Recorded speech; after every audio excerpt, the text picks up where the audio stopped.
আজকে সকল ফরজ ও সুন্নত নামাজের নিয়ত শেখানো হবে। তার মধ্যে ১ নম্বর হচ্ছে ফজরের ২ রাকাত সুন্নত নামাজের নিয়ত। আমি ফজরের ২ রাকাত সুন্নত নামাজের নিয়ত করতেছি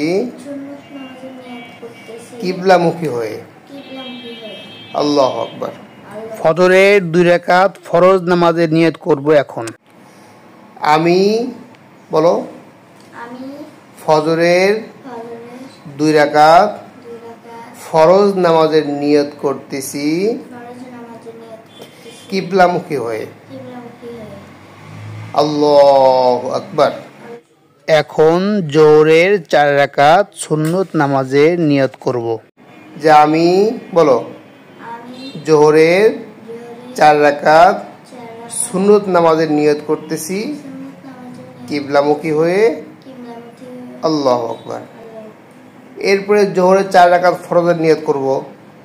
আমি জোহরের বলো ৪ রাকাত ফরজ নামাজের নিয়ত করতেছি কিবলামুখী হয়ে। আল্লাহু আকবার। তারপরে হলো ২ রাকাত সুন্নত নামাজের নিয়ত করব জোহরের। বলবো আমি জোহরের ২ রাকাত সুন্নত নামাজের নিয়ত করতেছি কিবলামুখী হয়ে। আল্লাহু আকবার। এরপরে আসরের ৪ রাকাত ফরজের নিয়ত করব কিভাবে? বলতে হবে আমি আসরের ৪ রাকাত ফরজ নামাজের নিয়ত করতেছি কিবলামুখী হয়ে। আল্লাহু আকবার। এরপরে মাগরিবের নিয়ত করব।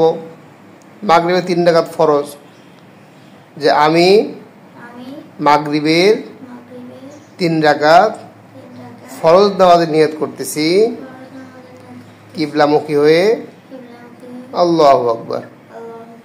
এরপরে মাগরিবের ২ রাকাত সুন্নত নামাজ যখন নিয়ত করব তখন কিভাবে বলবো? আমি মাগরিবের ২ রাকাত সুন্নত নামাজের নিয়ত করতেছি কিবলামুখী হয়ে।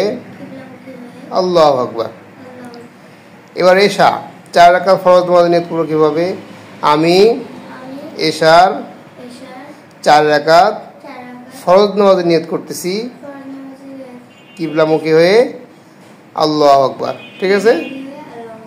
এরপরে এশার ২ রাকাত সুন্নত নামাজের নিয়ত করব কিভাবে?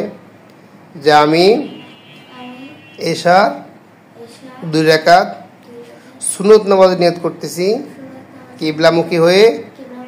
আল্লাহু আকবার। সর্বশেষ এশার ৩ রাকাত বেতরের নামাজ নিয়ত করতে হবে। কিভাবে বলবো? যে আমি এশার ৩ রাকাত বেতরের ওয়াজিব নামাজ নিয়ত করতেছি কিবলামুখী হয়ে। আল্লাহু আকবার।